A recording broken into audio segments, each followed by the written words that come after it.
तो जय हिंद दोस्तों, स्वागत है आपका सफ़र ऑनलाइन क्लासेस में। आज मैं आपको बताने वाला हूं 12th क्लास बायोलॉजी का 100 VBI ऑब्जेक्टिव क्वेश्चन, जो कि एग्जाम में बार बार आता है, हर बार रिपीट होता है, बार बार आता है। ये सभी क्वेश्चन को आप देख करके ही जाइए और एग्जाम में फोड़ दीजिएगा। विश्वास मानिए, आप एग्जाम में फोड़ दीजिएगा। तो आइए चलते हैं सबसे पहला क्वेश्चन की ओर। तो सबसे पहला क्वेश्चन है, लेडिंग कोशिका पाई जाती है। तो लेडिंग कोशिका पाई जाती है यकृत में पाई जाती है, या विरेचन में पाई जाती है, या वृक्क में पाई जाती है, या आंत में पाई जाती है। तो लेडिंग कोशिका जो है ना, ये विरेचन में पाई जाती है। कहाँ पाई जाती है? विरेचन में पाई जाती है, नर के विरेचन में पाई जाती है। ये क्वेश्चन जो है ना 2021 में और 25 में पूछा गया है। बहुत ही इंपॉर्टेंट क्वेश्चन ये सभी। अब चलते हैं क्वेश्चन नंबर 2 की ओर। क्वेश्चन नंबर 2 है, रामदेव मिश्र नाम किस क्षेत्र में अनुसंधान से जुड़ा है? तो यह पारिस्थितिकी तंत्र से जुड़ा हुआ है। रामदेव मिश्र किससे जुड़ा हुआ है? पारिस्थितिकी तंत्र से जुड़ा हुआ है। इसको इंग्लिश में इकोलॉजी कहा जाता है। पारिस्थितिकी को इकोलॉजी कहा जाता है इंग्लिश में। अब चलते हैं क्वेश्चन नंबर 3 की ओर। क्वेश्चन नंबर 3 है, अंडप्रजक इनमें से कौन है? तो अंडप्रजक इनमें से कौन है? या मुर्गी है, सांप है, या मगरमच्छ है? तो मुर्गी भी अंडप्रजक है, सांप भी अंडप्रजक है, मगरमच्छ भी अंडप्रजक है। तो ये तीनों क्या है? अंडप्रजक है। तो ऑप्शन नंबर क्या हो जाएगा इसका? डी राइट आंसर हो जाएगा। तो अंडप्रजक मुर्गी, सांप और मगरमच्छ तीनों हैं। तो option number D right answer हो जाएगा 3 का। अब चलते हैं क्वेश्चन नंबर 4 की ओर। क्वेश्चन नंबर 4 है, द्विनिषेचन यानी कि डबल फर्टिलाइजेशन किस में पाया जाता है? तो द्विनिषेचन आवृत्तिबीजी पौधे में पाया जाता है।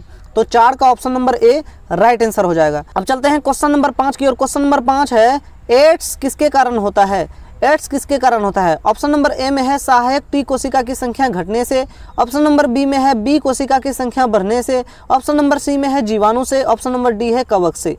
तो एड्स जो होता है ना, ये सहायक टी कोशिका की संख्या घटने से होता है। सहायक टी कोशिका की संख्या घटने से होता है। तो 5 का option number A right answer हो जाएगा। 5 का option number A right answer हो जाएगा। एड्स किसके कारण होता है? विषाणु के द्वारा होता है। और वायरस का है, वायरस के द्वारा भी होता है। तो वायरस या विषाणु, तो विषाणु को ही इंग्लिश में वायरस कहा जाता है। तो एड्स वायरस के द्वारा होता है, सहायक टी कोशिका की संख्या घटने से होता है। तो हो जाएगा 5 का option number A right answer हो जाएगा।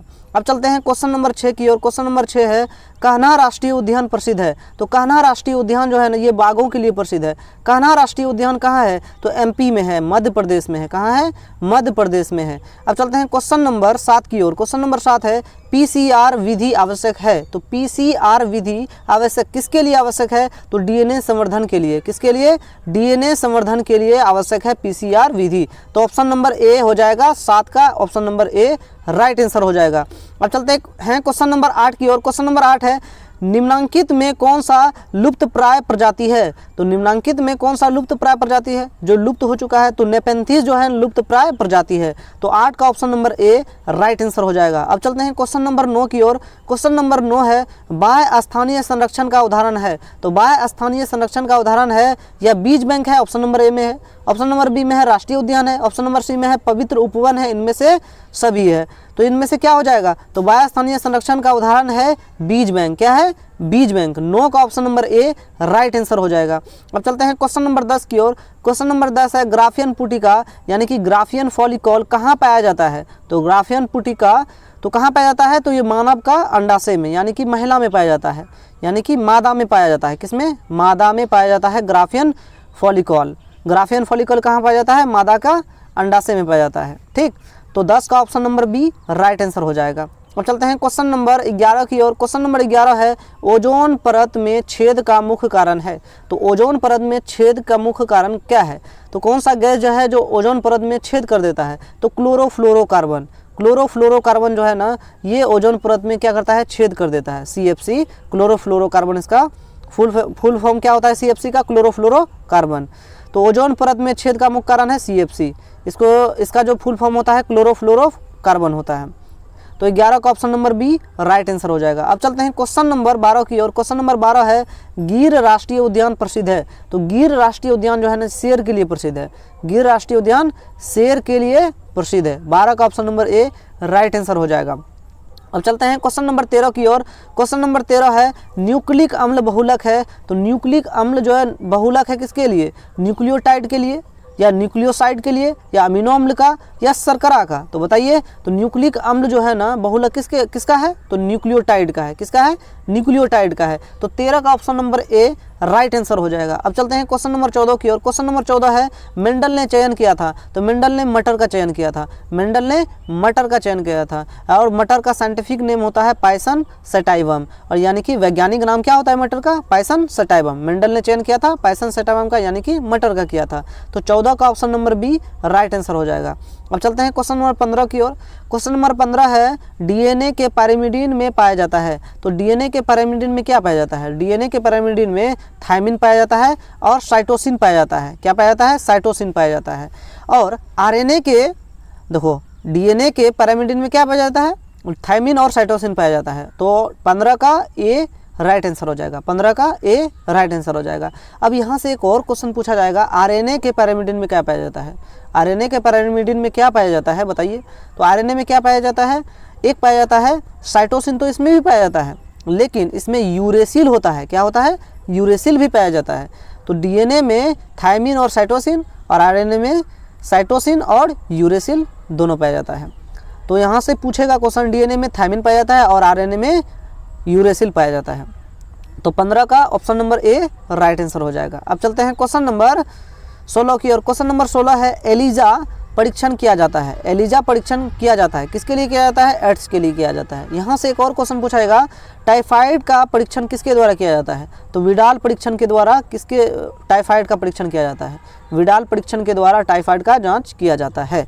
अब चलते हैं क्वेश्चन नंबर 17 की ओर। जलकुंभी, जिसको कहते हैं वाटर हाइस्थिंग, को क्या कहा जाता है? तो क्या कहा जाता है? इसको बंगाल का आतंक कहा जाता है। 17 का ए नंबर राइट आंसर हो जाएगा। ए ऑप्शन राइट हो जाएगा। 17 का option number A right answer हो जाएगा। जलकुंभी वाटर हाइस्थिंग को क्या कहा जाता है? बंगाल का आतंक कहा जाता है। तो क्वेश्चन नंबर 17 का ऑप्शन ए राइट आंसर हो जाएगा। अब चलते हैं क्वेश्चन नंबर 18 की ओर। क्वेश्चन नंबर 18 है, गेहूं में परागण किसके द्वारा होता है? गेहूं में परागण किसके द्वारा होता है? या वायु के द्वारा होता है, कीट के द्वारा होता है, पक्षी के द्वारा होता है, या जल के द्वारा होता है? तो गेहूं में परागण वायु के द्वारा होता है। किसके द्वारा होता है? वायु के द्वारा होता है। 18 का option number A right answer हो जाएगा। अब चलते हैं क्वेश्चन नंबर 19 की ओर। क्वेश्चन नंबर 19 है, ऑपरेन मॉडल किसने प्रस्तावित किया था? किसने दिया था? तो ऑपरेन मॉडल किसने दिया था? तो ऑपरेन मॉडल जेकब और मोनार्ड ने दिया था। जेकब और मोनार्ड ने दिया था। ठीक, तो 19 का option number B right answer हो जाएगा। वाटसन और क्रिक ने क्या दिया था? डीएनए द्विकुंडलित संरचना की अवधारणा वाटसन और क्रिक ने दिया था। कब दिया था? 1953 में दिया था। ये भी आपको याद रखना है। अब चलते हैं क्वेश्चन नंबर 20 की ओर। क्वेश्चन नंबर 20 है, प्रतिबंधन एंडोन्यूक्लियस है। तो हिंद 3 है, इक और आई है, बम HI है। तो इनमें से सभी हो जाएगा। प्रतिबंधन एंडोन्यूक्लियस है, तो इनमें से सभी option number D right answer हो जाएगा 20 का। अब चलते हैं क्वेश्चन नंबर 21 की ओर। क्वेश्चन नंबर 21 है, टी लिम्फोसाइट कहाँ उत्पन्न होता है? टी लिम्फोसाइट कहाँ उत्पन्न होता है? अस्थि मज्जा में होता है। कहाँ होता है? अस्थि मज्जा में होता है। 21 का option number A right answer हो जाएगा। और अस्थि मज्जा को इंग्लिश में कहते हैं क्या? बोन मेरो कहा जाता है। क्या कहा जाता है? बोन मेरो कहा जाता है। अगर ऐसे क्वेश्चन पूछा गया, टी लिम्फोसाइट कहाँ उत्पन्न होता है, अगर बोन मेरो दे दे ऑप्शन में, बोन मेरो भी हो जाएगा। और बोन मेरो यहाँ नहीं दिया है, तो यहाँ दिया है अस्थि मज्जा। क्या दिया है? अस्थि मज्जा। अस्थि मज्जा का इंग्लिश में कहते हैं बोन मेरो। ठीक, तो 21 का हो जाएगा ए राइट आंसर। अब चलते हैं क्वेश्चन नंबर 22 की ओर। क्वेश्चन नंबर 22, शहद का निर्माण कौन करती है? तो शहद का निर्माण कौन करती है? कार्यकर्ता मधुमक्खी करती है। कौन करती है? कार्यकर्ता मधुमक्खी। अगर यहाँ दे दे श्रमिक मधुमक्खी, तो श्रमिक मधुमक्खी दे दे तो ये भी राइट आंसर हो जाएगा। श्रमिक दे दे तो श्रमिक भी लगाना है। ठीक, शहद का निर्माण कौन करता है? तो कार्यकर्ता मधुमक्खी। अगर श्रमिक दे दे, अगर श्रमिक देगा तो ये नहीं देगा, अगर ये दिया तो श्रमिक नहीं देगा। ठीक, तो शहद का निर्माण कौन करती है? तो कार्यकर्ता मधुमक्खी या श्रमिक मधुमक्खी। तो 22 का हो जाएगा सी राइट आंसर। अब चलते हैं क्वेश्चन नंबर 23 की ओर। क्वेश्चन नंबर 23 है, वीड को किस में जमा किया जाता है? तो वीड को तरल नाइट्रोजन में जमा किया जाता है। तो 23 का option number A right answer हो जाएगा। अब चलते हैं क्वेश्चन नंबर 24 की ओर। क्वेश्चन नंबर 24 है, भ्रूणपोष एंडोस्पर्म की गुणता क्या है? तो भ्रूणपोष एंडोस्पर्म की गुणता क्या है? ये 3n होता है, त्रिगुणित होता है। त्रिगुणित होता है। भ्रूणपोष कैसी होती है? त्रिगुणित होती है। त्रिगुणित होती है। ठीक, तो ये भी आपको याद रखना है। अब चलते हैं क्वेश्चन नंबर 25 की ओर। क्वेश्चन नंबर 25 है, स्त्री दल चक्र बना होता है, स्त्री दल चक्र बना होता है। तो किससे? स्टिग्मा से बना होता है, स्टाइल से बना होता है, ओवरी से बना होता है, इनमें से सभी, उपयुक्त सभी हो जाएगा। 25 का option number D right answer हो जाएगा। अब चलते हैं क्वेश्चन नंबर 26 की ओर। अब चलते हैं क्वेश्चन नंबर 26 है, कॉपर टी किससे बचाव का कार्य करता है? तो कॉपर टी जो है ना, ये निषेचन से बचाव का कार्य करता है। कॉपर टी एक गर्भ निरोधक की एक उपाय है जो टी आकार का होता है, जो डॉक्टरों के द्वारा मादा के जनन अंगों में या जनन भागों में लगाया जाता है और ये निषेचन को रोकता है। ठीक, और ये कॉपर टी जो है ना Cu+ आयन छोड़ता है, Cu+ आयन छोड़ता है, जिससे क्या होता है? शुक्राणुओं को क्या करता है? मार देता है। रास्ते में जाते जाते शुक्राणुओं को ही मार देता है, जिससे निषेचन की प्रक्रिया नहीं होती है। तो कॉपर टी क्या करता है? किससे बचाव कार्य करता है? तो निषेचन से बचाव की कार्य करता है। Option number B right answer हो जाएगा 26 का। अब चलते हैं क्वेश्चन नंबर 27 की ओर। क्वेश्चन नंबर 27 है, टाइफाइड का कारक है। तो टाइफाइड जो है ना, एक जीवाणु के द्वारा होने वाला क्या है? बीमारी है। जीवाणु के द्वारा होने वाला एक बीमारी है या बैक्टीरिया के द्वारा होने वाला एक बीमारी है, जो साल्मोनेला टाइफी के द्वारा होता है। साल्मोनेला टाइफी के द्वारा होता है। साल्मोनेला टाइफी एक बैक्टीरिया है जो टाइफाइड कर देता है। तो 27 का option number A right answer हो जाएगा। अब चलते हैं क्वेश्चन नंबर 28 का। क्वेश्चन नंबर 28 है, आनुवांशिकी के जनक कौन है? तो आनुवांशिकी के जनक है तो कौन है? तो मेंडल जी हैं। कौन है? मेंडल जी। मेंडल जी ने किस पौधे का चयन किया था? मटर का। किसका चयन किया था? मटर का किया था। ये भी आपको याद रखना है। तो 28 का option number C right answer हो जाएगा। अब चलते हैं क्वेश्चन नंबर 29 की ओर। क्वेश्चन नंबर 29 है, एक्रोसोम किसका भाग है? एक्रोसोम किसका भाग है? शुक्राणु का भाग है। ये शुक्राणु यहाँ बना देते हैं, तो शुक्राणु ये बना दिए। तो आगे वाला भाग जो होता है ना, ये एक्रोसोम होता है। बीच में जो होता है एक केंद्रक होता है, न्यूक्लियस होता है, और यहाँ जो मध्य में होता है बीच में, ये जो होता है माइक्रोकैंडिया होता है। मध्य वाला भाग जो होता है माइक्रोकैंडिया का होता है। ठीक, माइक्रोकैंडिया क्या होता है? माइक्रोकैंडिया जो है ना, कोशिका का पावर हाउस, कोशिका का ऊर्जागृह होता है, जो शुक्राणुओं को ऊर्जा प्रदान करती है। और ये जो शुक्राणु का जो अंतिम भाग होता है उसको पूंछ कहते हैं। पूंछ, शुक्राणु का अंतिम भाग क्या होता है? पूंछ होता है। बीच वाला जो भाग होता है ये गोल सा, ये केंद्रक होता है, और मध्य में जो होता है माइक्रोकैंडिया होता है। अग्र वाला भाग जो होता है, आगे वाला भाग, इसको कहते हैं एक्रोसोम। ठीक, तो आगे वाले भाग को, शुक्राणु के आगे वाले भाग में क्या रहता है? एक्रोसोम होता है। ठीक, तो 29 का option number A right answer हो जाएगा। अब चलते हैं क्वेश्चन नंबर 30 की ओर। क्वेश्चन नंबर 30 है, टर्नल सिंड्रोम में गुणसूत्र की संख्या है। तो टर्नल सिंड्रोम में गुणसूत्र की संख्या कितनी होती है? तो टर्नल सिंड्रोम में 45 होती है। देखो, गुणसूत्र जो होती है 23 जोड़ी होती है। कितनी होती है? 23 जोड़ी होती है, यानी कि 46 गुणसूत्र होता है। लेकिन टर्नल सिंड्रोम एक भयंकर बीमारी होता है जो ये कितना हो जाता है? 45, एक घट जाता है। गुणसूत्र की एक संख्या घट जाता है, 46 की जगह ये 45 हो जाता है। तो टर्नल सिंड्रोम में गुणसूत्र की संख्या 45 हो जाता है। लेकिन यही क्वेश्चन अगर पूछ दे, डाउन सिंड्रोम में गुणसूत्र की संख्या कितनी हो जाती है? तो 46 की जगह पे वहाँ 47 हो जाती है। तो डाउन सिंड्रोम में गुणसूत्र की संख्या 47 हो जाती है, टर्नल सिंड्रोम में गुणसूत्र की संख्या 45 हो जाती है। तो 30 का option number B right answer हो जाएगा। अब चलते हैं क्वेश्चन नंबर 31 की ओर। क्वेश्चन नंबर 31 है, गोल्डन राइस में कौन सा विटामिन पाया जाता है? तो गोल्डन राइस में विटामिन ए पाया जाता है। तो विटामिन ए पाया जाता है। तो दही में कौन सा? विटामिन B12 पाया जाता है। दही में क्या पाया जाता है? विटामिन B12 पाया जाता है। विटामिन सी किस में पाया जाता है बताइए? नींबू में पाया जाता है। विटामिन डी किस में पाया जाता है बताइए? विटामिन डी सूर्य के प्रकाश में पाया जाता है। सूर्य की किरण में क्या पाया जाता है? विटामिन डी पाया जाता है। तो यहाँ हमसे पूछा गया है गोल्डन राइस में कौन सा विटामिन पाया जाता है? तो गोल्डन राइस में विटामिन ए पाया जाता है। Option number A right answer हो जाएगा। अब चलते हैं क्वेश्चन नंबर 32 की ओर। क्वेश्चन नंबर 32 है, रिस्ट्रक्शन एंजाइम को क्या कहा जाता है? तो रिस्ट्रक्शन एंजाइम को हिंदी में कहते हैं प्रतिबंधन एंजाइम। क्या कहते हैं? प्रतिबंधन एंजाइम कहा जाता है। प्रतिबंधन एंजाइम कहा जाता है। प्रतिबंधन एंजाइम। देखो, रिस्ट्रक्शन एंजाइम क्या होता है? डीएनए को खंडित करने के लिए किया जाता है। यानी कि रिस्ट्रक्शन एंजाइम को ही आणविक कैंची के रूप में जाना जाता है। डीएनए को काट दिया जाता है। डीएनए को काटने के लिए रिस्ट्रक्शन एंजाइम यानी कि प्रतिबंधन एंजाइम की जरूरत पड़ती है। डीएनए को काटने के लिए, खंडित करने के लिए, यानी कि रिस्ट्रक्शन एंजाइम को आणविक कैंची कहा जाता है। तो 32 का option number A right answer हो जाएगा। लगाते जाओ आप लोग और कमेंट भी करते जाओ, और नए हो तो भाई सब्सक्राइब भी करते जाओ। आपके लिए एकदम बहुत तगड़ा मेहनत कर रहे हैं हम। तो क्वेश्चन नंबर है 33, जनसंख्या विस्फोट का कारण है। तो जनसंख्या विस्फोट का कारण क्या है? उच्च जन्म दर है, निम्न मृत्यु दर है, स्वास्थ्य सुविधाएं हैं। तो इनमें से सभी चीज़ हैं। जनसंख्या विस्फोट का कारण इनमें से सभी हैं, तो उपयुक्त तो सभी हो जाएगा। तो ऑप्शन नंबर क्या हो जाएगा? 33 का डी राइट आंसर हो जाएगा। अब चलते हैं क्वेश्चन नंबर 34 की ओर। क्वेश्चन नंबर 34 है, बायोगैस में होता है। तो बायोगैस में क्या होता है? तो बायोगैस में CO2 होता है, H2S होता है, CH4 होता है। तो ये सभी होता है बायोगैस में, ये सभी होता है। तो 34 का option number D right answer हो जाएगा। अब चलते हैं क्वेश्चन नंबर 35 की ओर। क्वेश्चन नंबर 35 है मृदा की उर्वरता शक्ति को बढ़ाते हैं। तो मृदा की उर्वरता शक्ति कौन बढ़ाता है? तो जीवाणु बढ़ाता है, बैक्टीरिया बढ़ाता है। जीवाणु को इंग्लिश में बैक्टीरिया कहते हैं। तो मृदा की उर्वरता शक्ति कौन बढ़ाता है? तो जीवाणु बढ़ाता है, और बैक्टीरिया है बैक्टीरिया बढ़ाता है। ठीक, कोई भी कुछ भी दे सकता है, इंग्लिश में भी आपको याद रखना है नाम सबका। ठीक, अब चलते हैं क्वेश्चन नंबर 35 तो हो गया। अब 36 की ओर चलते हैं। क्वेश्चन नंबर 36 की ओर। क्वेश्चन नंबर 36 है विश्व पर्यावरण दिवस कब मनाया जाता है? तो विश्व पर्यावरण दिवस कब मनाया जाता है? 5 जून को मनाया जाता है। भाई ये बच्चा वाला सवाल है। तो 36 का option number A right answer हो जाएगा। अब चलते हैं क्वेश्चन नंबर 37 की ओर। क्वेश्चन नंबर 37 है काजीरंगा राष्ट्रीय उद्यान कहाँ है? तो काजीरंगा राष्ट्रीय उद्यान कहाँ है? ये असम में है। कहाँ है? असम में है। काजीरंगा राष्ट्रीय उद्यान कहाँ है? असम में है। तो 37 का हो जाएगा option number A right answer.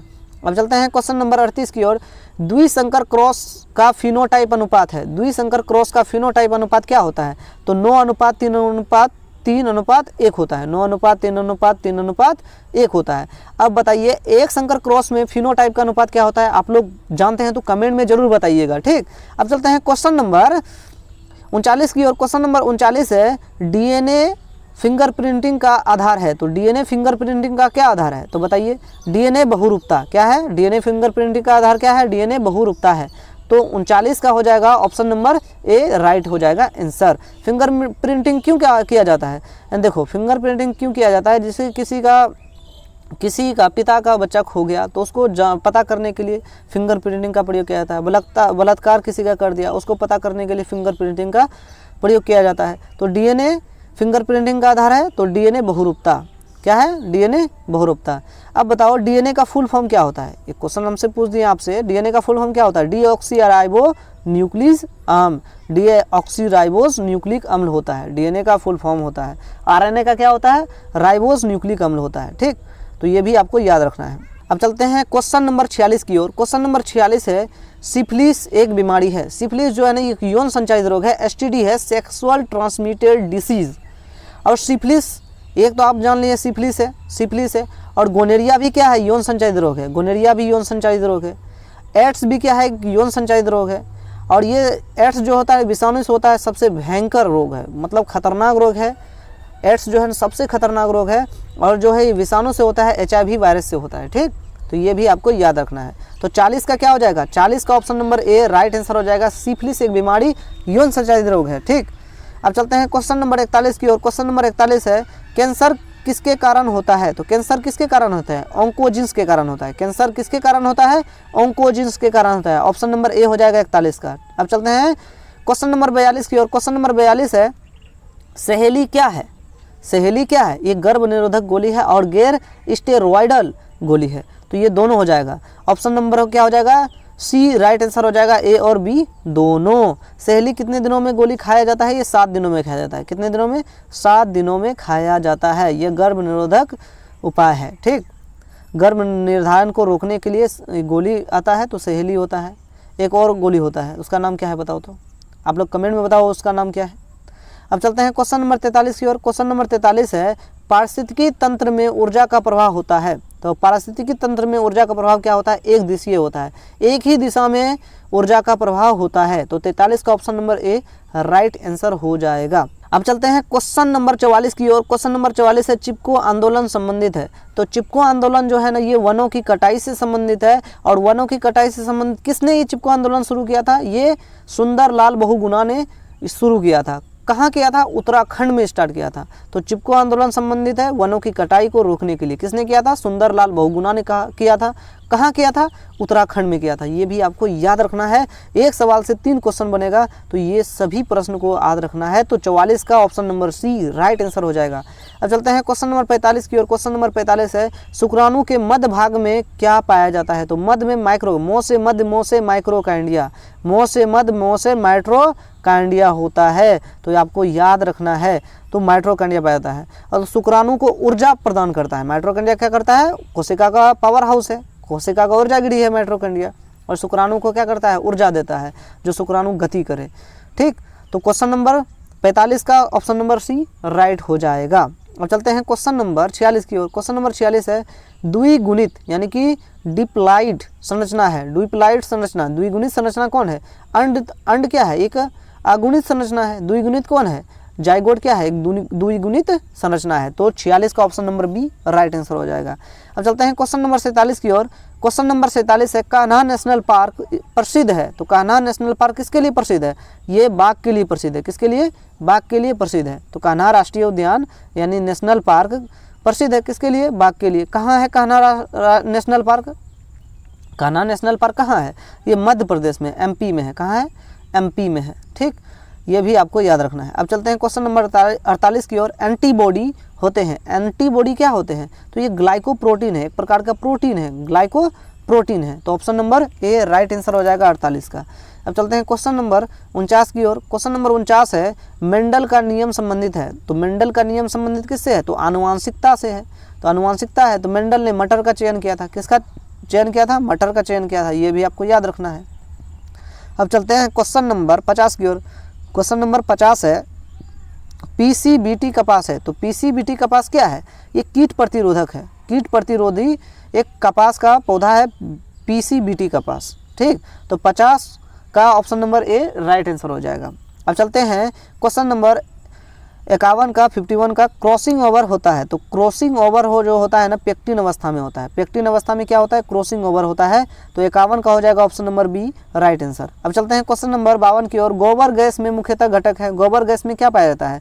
मुख्यतः क्या पाया जाता है? मीथेन पाया जाता है, CH4। क्या पाया जाता है? CH4 मीथेन पाया जाता है। Option number A right answer हो जाएगा 52 का। अब चलते हैं क्वेश्चन नंबर 53 की ओर। डीएनए की संरचना किसने दी? डीएनए की संरचना किसने दी? तो वाटसन और क्रिक ने दिया था। कब दिया था? 1953 में दिया था। कब दिया था? 1953 में दिया था। ये भी आपको याद रखना है एक्स्ट्रा पॉइंट। ये क्वेश्चन देखो 2018 और 21 में पूछा गया है। तो ये वेरी इंपॉर्टेंट क्वेश्चन है। डीएनए की संरचना किसने दी थी? वाटसन और क्रिक ने दिया था। कब दिया था? 1953 में दिया था। ये भी आपको याद रखना है। अब चलते हैं क्वेश्चन नंबर 54 की ओर। क्लोरेला क्या है? तो क्लोरेला क्या है? एक शैवाल है। क्या है? शैवाल है। तो 54 का ऑप्शन नंबर क्या हो जाएगा? ए राइट आंसर हो जाएगा। अब चलते हैं क्वेश्चन नंबर 55 की ओर। तपेदिक यानी कि टीबी का कारक है। तो तपेदिक जो है ना ये बैक्टीरिया के द्वारा होता है यानी कि जीवाणु के द्वारा होता है। जीवाणु के द्वारा होता है। तो तपेदिक जो होता है ना ये माइक्रोबैक्टीरियम ट्यूबरक्लोसिस नामक एक जीवाणु होता है जो तपेदिक कर देता है। क्या करता है? तपेदिक यानी कि टीबी रोग कर देता है। तो इसका हो जाएगा 55 का option number A right answer हो जाएगा। अब चलते हैं क्वेश्चन नंबर 56 की ओर। ऑपरेन मॉडल संबंधित है। ऑपरेन जो मॉडल संबंधित है किससे संबंधित है? ऑपरेन मॉडल जो है ना जीन के नियमन से संबंधित है। जीन के नियमन से संबंधित है। तो 56 का option number A right answer हो जाएगा। अब चलते हैं क्वेश्चन नंबर 57 की ओर। क्वेश्चन नंबर 57 है बी कोशिका कहाँ उत्पन्न होता है? तो बी कोशिका जो है ना अस्थि मज्जा में यानी कि बोन मेरो में उत्पन्न होता है। तो बी कोशिका कहाँ उत्पन्न होता है? अस्थि मज्जा में। या बोन मेरो दे तो बोन मेरो में भी होता है। तो ये अस्थि मज्जा को इंग्लिश में ही बोन मेरो कहते हैं। ठीक, इंग्लिश में भी याद रखना है, इंग्लिश में पूछ दे। ठीक, तो ये भी याद रखना है। अब चलते हैं क्वेश्चन नंबर 58 की ओर। क्वेश्चन नंबर 58 है हसियाकार आरक्ता यानी कि सिकिल सेल एनीमिया है। तो हसियाकार आरक्ता सिकिल सेल एनीमिया है। तो क्या है?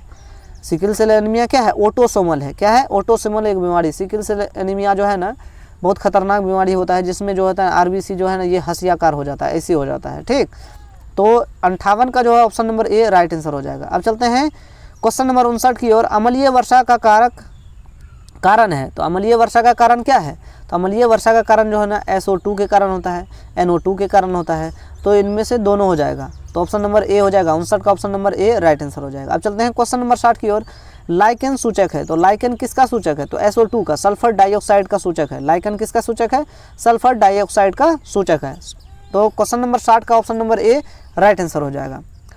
ये जो क्वेश्चन है 2016 और 21 में पूछा गया है। अब चलते हैं क्वेश्चन नंबर 61 की ओर। क्वेश्चन नंबर 61 है दुग्ध स्त्रावन में सहायक हार्मोन है। दुग्ध जब महिला क्या होती है, जब शिशु को जन्म देती है तो दुग्ध स्त्रावन होता है। कौन सा ऐसा हार्मोन होता है जो दुग्ध स्त्रावन करने लगता है?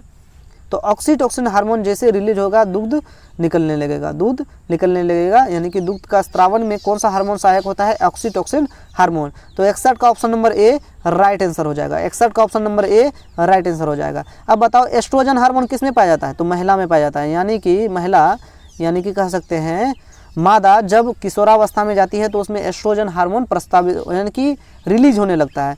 और टेस्टोस्टेरोन हार्मोन किस में पाया जाता है? टेस्टोस्टेरोन जो हार्मोन जो होता है ये नर में पाया जाता है। टेस्टोस्टेरोन हार्मोन नर में पाया जाता है। ठीक, ये भी आपको याद रखना है, वेरी वेरी इंपॉर्टेंट है ये सभी क्वेश्चन। अब चलते हैं क्वेश्चन नंबर 62 की ओर। क्वेश्चन नंबर 62 है, नर युग्मक और मादा युग्मक के मिलन को कहते हैं। तो नर युग्मक और मादा युग्मक जब मिलता है तो निषेचन की प्रक्रिया होता है, निषेचन की प्रक्रिया होता है। ठीक, और नर युग्मक और मादा युग्मक के मिलन से क्या निर्माण होता है? तो जाइगोट का निर्माण होता है, युग्मनज का निर्माण होता है। ठीक, और युग्मनज से भ्रूण बनता है। तो 62 का option number A right answer हो जाएगा। अब चलते हैं क्वेश्चन नंबर 63 की ओर। क्वेश्चन नंबर 63 है, मलेरिया किसके कारण होता है? तो मलेरिया जो होता है ना ये प्लाज्मोडियम के कारण होता है। किसके कारण होता है? प्लाज्मोडियम के कारण होता है। तो 63 का option number A right answer हो जाएगा। अब चलते हैं क्वेश्चन नंबर 64 की ओर। क्वेश्चन नंबर 64 है, रक्त समूह ओ में कौन सा एंटीजन होता है? तो रक्त समूह ओ में कोई एंटीजन नहीं होता है, लेकिन रक्त समूह ओ में क्या पाया जाता है? एंटीबॉडी पाया जाता है। ए और बी एंटीबॉडी पाया जाता है। ठीक, एंटीबॉडी पाया जाता है, लेकिन कोई एंटीजन नहीं होता है।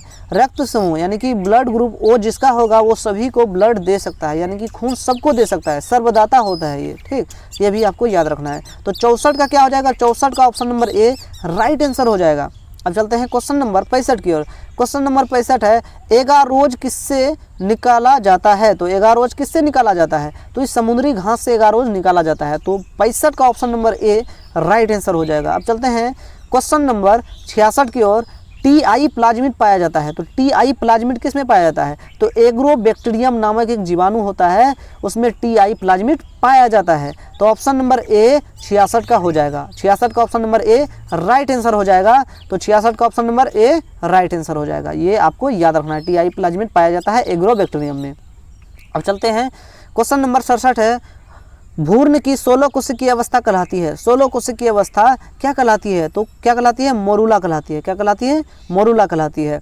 तो 67 का option number A right answer हो जाएगा। अब चलते हैं क्वेश्चन नंबर 68 की ओर। क्वेश्चन नंबर 68 है, मेंडल का स्वतंत्र अपवहन का नियम आधारित है। तो मेंडल का जो स्वतंत्र अपवहन का नियम आधारित है वे द्विसंकर क्रॉस पर आधारित है। तो मेंडल ने जो स्वतंत्र अपवहन का नियम दिया था यह एकल संकरण क्रॉस पर आधारित है? नहीं, ये द्विसंकर क्रॉस पर आधारित है। आपको याद रखना है, मेंडल का स्वतंत्र अपवहन का नियम जो है द्विसंकर क्रॉस पर आधारित है।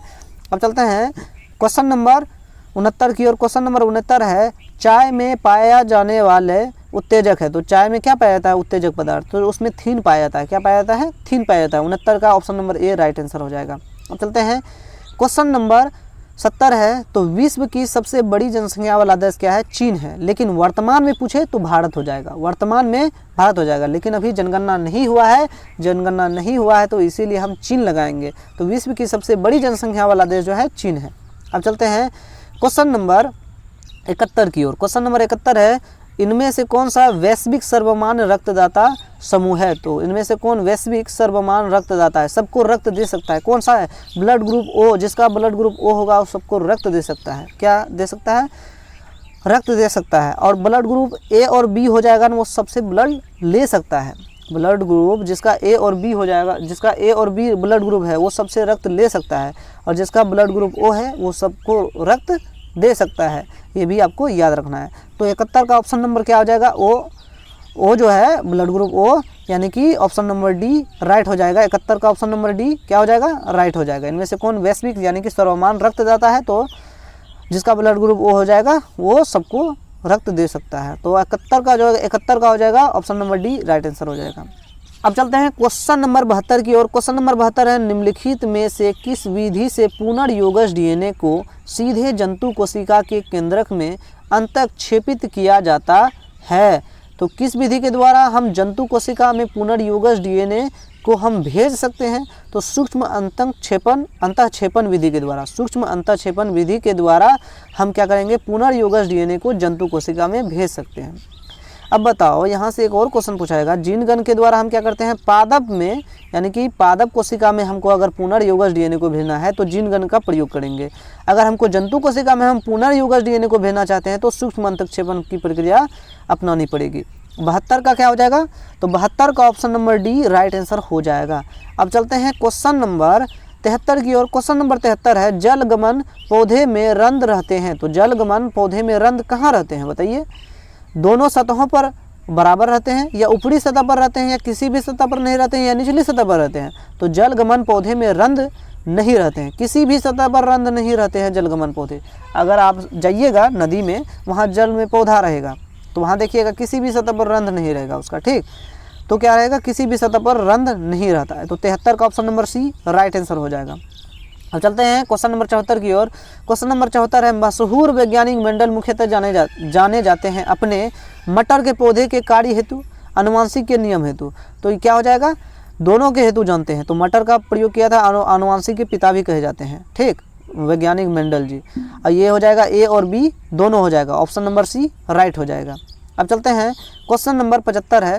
क्वेश्चन नंबर 75 है, रामदेव मिश्र का नाम किस क्षेत्र अनुसंधान से जुड़ा था, पारिस्थितिकी से जुड़ा हुआ था, जिसको इंग्लिश में इकोलॉजी कहा जाता है। क्या कहा जाता है, इकोलॉजी कहा जाता है। तो 75 का ऑप्शन नंबर बी नहीं, option number A right answer हो जाएगा, option number A right answer हो जाएगा। 75 का option number A right answer हो जाएगा, पारिस्थितिकी तंत्र से, यानी कि इकोलॉजी से जुड़े हुए थे रामदेव मिश्र जी, ठीक। अब चलते हैं क्वेश्चन नंबर 76 की ओर। क्वेश्चन नंबर 76 है, इनमें से कौन पौधा जलोद्भिद है, कौन सा ऐसा जलोद्भिद पौधा है, इसमें सिंघारा है या नागफनी है, शीशम है या एकेसियस है, एकेसिए है, कौन है इसमें। तो इनमें से कौन सा पौधा जलोद्भिद है, तो सिंघारा है। क्या है, सिंघारा क्या है, जलोद्भिद पौधा है। 76 का option number A right answer हो जाएगा। अब चलते हैं क्वेश्चन नंबर 77 की ओर।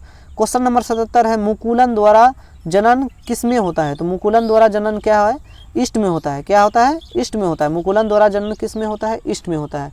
और मुकुलन द्वारा जनन लैंगिक प्रक्रिया है या अलैंगिक प्रक्रिया है, तो अलैंगिक जनन की प्रक्रिया है। और ये मुकुलन द्वारा जनन ईस्ट में होता है। मुकुलन द्वारा जनन एक अलैंगिक प्रक्रिया है जो कि ईस्ट में होता है, ठीक। तो ये भी याद रखना है, मुकुलन द्वारा जनन अलैंगिक प्रक्रिया है। ये 77 का option number A right answer हो जाएगा। अब चलते हैं क्वेश्चन नंबर 78 की ओर। क्वेश्चन नंबर 78 है, एनाट्रोपस बीजांड होता है। तो एनाट्रोपस बीजांड उल्टा होता है, ठीक। 78 का option number B right answer हो जाएगा। अब चलते हैं क्वेश्चन नंबर 79 में। क्वेश्चन नंबर 79 है, इनमें से कौन जंतु कोशिका में नहीं पाया जाता है। देखो, जंतु कोशिका में माइक्रोकैंडिया पाया जाता है जो कि कोशिका का ऊर्जागृह कहा जाता है। राइबोसोम जो कि क्या करता है, जो प्रोटीन का निर्माण करता है। और गोल्जी बॉडी क्या करता है, पैकेट बनाता है। तो देखो, इनमें से कौन जंतु कोशिका में नहीं पाया जाता। जंतु कोशिका में माइटोकॉन्ड्रिया पाया जाता है, राइबोसोम पाया जाता है और गोल्जी बॉडी पाया जाता है। लेकिन क्लोरोप्लास्ट पाया जाता है, क्लोरोप्लास्ट नहीं पाया जाता है। तो यहाँ बोला था नहीं है, नहीं पाया जाता है। तो इनमें से कौन जंतु कोशिका में नहीं पाया जाता है, क्लोरोप्लास्ट नहीं पाया जाता है। क्लोरोप्लास्ट किस में पाया जाता है, तो पादप कोशिका में पाया जाता है। किस में पाया जाता है, पादप कोशिका में पाया जाता है। ये भी आपको याद रखना है। तो पादप कोशिका में क्या पाया जाता है, क्लोरोप्लास्ट पाया जाता है, ठीक। तो 79 का हो जाएगा option number A right answer. अब चलते हैं क्वेश्चन नंबर 80 की ओर। क्वेश्चन नंबर 80 है, तो मानव युग्मकों में गुणसूत्रों की संख्या कितनी होती है। तो मानव युग्मकों में गुणसूत्रों की संख्या कितनी होती है, तो 23 जोड़ी होती है। कितनी होती है, 23 जोड़ी होती है। तो 80 का option number B right answer हो जाएगा। अब चलते हैं क्वेश्चन नंबर 81 की ओर। क्वेश्चन नंबर 81 है, स्त्री मनुष्य में कौन गुणसूत्र होंगे। तो स्त्री में क्या क्या होता है, स्त्री में जो होता है ना 44 जो होता है ना, 44 प्लस में एक्स होता है। क्या होता है, एक्स होता है, ये होता है। अगर पूछे नर में क्या होता है, नर में स्त्री यानी कि मादा में बोल दिए, नर में होता है एक्स और वाई होता है। 44 प्लस में एक्स और वाई होता है। तो हमको पूछा गया है यहाँ पर क्या, तो पूछा गया है स्त्री में क्या होता है। स्त्री में होता है स्त्री में कौन गुणसूत्र होते हैं, तो स्त्री में होता है 44 प्लस एक्स और एक्स होता है। तो ये जहाँ होगा वो राइट आंसर हो जाएगा। अब देखते हैं 44 प्लस एक्स, ये हो जाएगा ऑप्शन नंबर ए। 81 का option number A right answer हो जाएगा। अब चलते हैं क्वेश्चन नंबर 82। क्वेश्चन नंबर 82 है, डाउन सिंड्रोम में गुणसूत्र की संख्या होती है। तो डाउन सिंड्रोम में गुणसूत्र की संख्या कितनी होती है, तो डाउन सिंड्रोम में गुणसूत्र की संख्या 47 हो जाती है। ऐसे तो गुणसूत्र की संख्या कितनी है, 46 है। इसमें डाउन सिंड्रोम में एक गुणसूत्र की संख्या बढ़ जाती है, 47 हो जाती है। अब यहाँ एक और क्वेश्चन पूछा जाएगा, टर्नल सिंड्रोम में कितनी होती है। टर्नल सिंड्रोम में गुणसूत्र की संख्या 45 हो जाती है। यहाँ पूछा गया है डाउन सिंड्रोम में गुणसूत्रों की संख्या कितनी होती है, तो डाउन सिंड्रोम में गुणसूत्र की संख्या जो होती है 47 हो जाता है। तो ऑप्शन नंबर बी हो जाएगा, 82 का option number B right answer हो जाएगा। अब चलते हैं क्वेश्चन नंबर 83 की ओर। क्वेश्चन नंबर 83 है, अनुवांशिकी शब्द किसने प्रस्तावित किया। अनुवांशिकी शब्द किसने प्रस्तावित किया था, तो ये बेटसन ने किया था। किसने किया था, बेटसन ने किया था। तो 83 का ऑप्शन नंबर सी, यहाँ शब्द का अनुवांशिकी के जनक हैं कौन? मेंडल जी। अनुवांशिकी के जनक है मेंडल जी, लेकिन शब्द यानी कि अनुवांशिकी शब्द किसने प्रस्तुत किया था? अनुवांशिकी शब्द किसने प्रस्तुत किया था सबसे पहले? तो बेटसन ने किया था। लेकिन यहाँ अनुवांशिकी के जनक पूछ दे तो मेंडल हो जाएगा, लेकिन अनुवांशिकी शब्द किसने प्रस्तावित किया था? बेटसन ने किया था। 83 का हो जाएगा option number C right answer हो जाएगा। अब चलते हैं क्वेश्चन नंबर 84 है। क्वेश्चन नंबर 84, अनुवांशिकता के नियम को किसने प्रस्तावित किया? अनुवांशिकता के नियम को किसने? मेंडल ने किया था। Option number C right answer हो जाएगा। बेटसन ने शब्द दिया था, अनुवांशिकी शब्द का प्रयोग बेटसन ने किया था। मनुष्य में ABO रक्त समूह क्या दर्शाता है? तो ABO रक्त समूह क्या दर्शाता है? ये अपूर्ण प्रभाविता दर्शाता है, या बहुअलील दर्शाता है, या सप्रभाविता दर्शाता है? तो क्या दर्शाता है? बी और सी। तो सप्रभाविता भी दर्शाता है। ABO देखो क्वेश्चन नंबर क्या था? क्वेश्चन नंबर था 85 का, मनुष्य में ABO रक्त समूह क्या दर्शाता है? तो ये अपूर्ण प्रभाविता भी दर्शाता है नहीं, ये बहुअलील दर्शाता है। ऑप्शन नंबर बी हो जाएगा, और ऑप्शन नंबर सी हो जाएगा सप्रभाविता दर्शाता है। तो option number D right answer हो जाएगा। बी और सी दोनों, बहुअलील और सप्रभाविता दोनों। अब चलते हैं क्वेश्चन नंबर है 86। क्वेश्चन नंबर 86 है, Z/ZW तरह का लिंग निर्धारण किसमें देखा जाता है? जैसे ZZW, जैसे XX जो मनुष्य में होता है, XX और XY जो है मनुष्य में होता है, और Z और ZW किस में पाया जाता है? ये जो है मोर में पाया जाता है। किसमें? मोर में पाया जाता है। तो 86 का option number C right answer हो जाएगा। अब चलते हैं क्वेश्चन नंबर 87 की ओर। क्वेश्चन नंबर 87 है, मानव द्वारा कौन सी सबसे बड़ी कठिनाई का सामना किया जा रहा है? तो मानव द्वारा जो है सबसे कठिनाई का सामना जनसंख्या विस्फोट के कारण, यानी कि इसका ही सामना सबसे अधिक किया जा रहा है। मानव द्वारा कौन सी सबसे बड़ी कठिनाई का सामना किया जा रहा है? तो जनसंख्या विस्फोट। 87 का option number A right answer हो जाएगा। अब चलते हैं क्वेश्चन नंबर 88 है, जनसंख्या का अध्ययन कहलाता है? तो जनसंख्या का अध्ययन क्या कहलाता है? जनसंख्या का अध्ययन कहलाता है डेमोग्राफी। क्या कहलाता है? डेमोग्राफी। 88 का option number D right answer हो जाएगा। अब चलते हैं क्वेश्चन नंबर 89। क्वेश्चन नंबर 89 स्तनपान अनार्तव संबंधित है। स्तनपान अनार्तव जो है ना, ये गर्भ निरोधक की अस्थायी विधि है। गर्भ निरोधक की क्या है? ये अस्थायी विधि है। तो 89 का option number A right answer हो जाएगा। और यहाँ से एक क्वेश्चन पूछा जाएगा, गर्भ निरोधक की अस्थायी विधि कौन कौन होता है? तो गर्भ निरोधक की अस्थायी विधि जो है ना, एक होता है नर नसबंदी होता है। क्या होता है? नर नसबंदी होता है। एक होता है मादा नसबंदी। नर नसबंदी को क्या कहते हैं? वेसेक्टोटोमी। और मादा नसबंदी को क्या कहते हैं? ट्यूबेक्टोमी। ठीक, ये भी आपको याद रखना है। 89 का option number A right answer हो जाएगा। तो आइए चलते हैं क्वेश्चन नंबर 90 की ओर। क्वेश्चन नंबर 90 है, कॉपर टी रोकता है? तो कॉपर टी निषेचन को रोकता है, या अंड जनन को रोकता है, या यूटेरस की दीवार पर इम्ब्रियों के बनाने को, या रेपिडिक्ट डक्ट को रुकावट को। ठीक, कॉपर टी जो है ना, ये निषेचन को रोकता है। किसको रोकता है? निषेचन को रोकता है। कॉपर टी जो होता है ना, ये टी आकार का होता है, जो कि डॉक्टर के द्वारा मादा के गर्भाशय में लगाया जाता है, जो निषेचन को रोक देता है। ठीक, तो कॉपर टी का क्या कार्य है? तो निषेचन को रोकना। तो क्वेश्चन नंबर 90 का option number A right answer हो जाएगा। तो आइए चलते हैं क्वेश्चन नंबर 91 की ओर। क्वेश्चन नंबर 91 है, नर जनन कोशिका शुक्राणु उत्पन्न करती है? शुक्राणु जनन द्वारा। किसके द्वारा? शुक्राणु जनन द्वारा। तो 91 का option number A right answer हो जाएगा। अब चलते हैं क्वेश्चन नंबर 92 की ओर। क्वेश्चन नंबर 92 है, स्तनपायी जीवों में नर हार्मोन की उत्पत्ति कहाँ होती है? तो स्तनपायी जीवों में नर हार्मोन जो है ना, ये अंडकोश में उत्पन्न होती है। कहाँ होती है? अंडकोश में उत्पन्न होती है, टेस्टिकल में उत्पन्न होती है। ठीक, तो 92 का option number B right answer हो जाएगा। तो आइए चलते हैं क्वेश्चन नंबर 93 की ओर। क्वेश्चन नंबर 93 है, मानव मादा में गर्भकाल है? तो मानव मादा में गर्भकाल कितने महीने की होती है? तो 9 महीने की होती है। यह बच्चा वाला क्वेश्चन है। तो 93 का option number C right answer हो जाएगा। तो आइए चलते हैं क्वेश्चन नंबर 94 की ओर। क्वेश्चन नंबर 94 है, सार्टोली कोशिकाएं पाई जाती है? तो सार्टोली कोशिकाएं कहाँ पाई जाती है?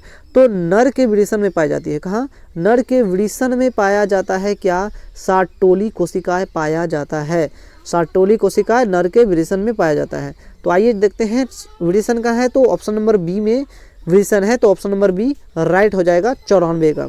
तो क्वेश्चन 94 में था, सार्टोली कोशिका वृषण में पाया जाता है। तो 94 का हो जाएगा option number B right answer.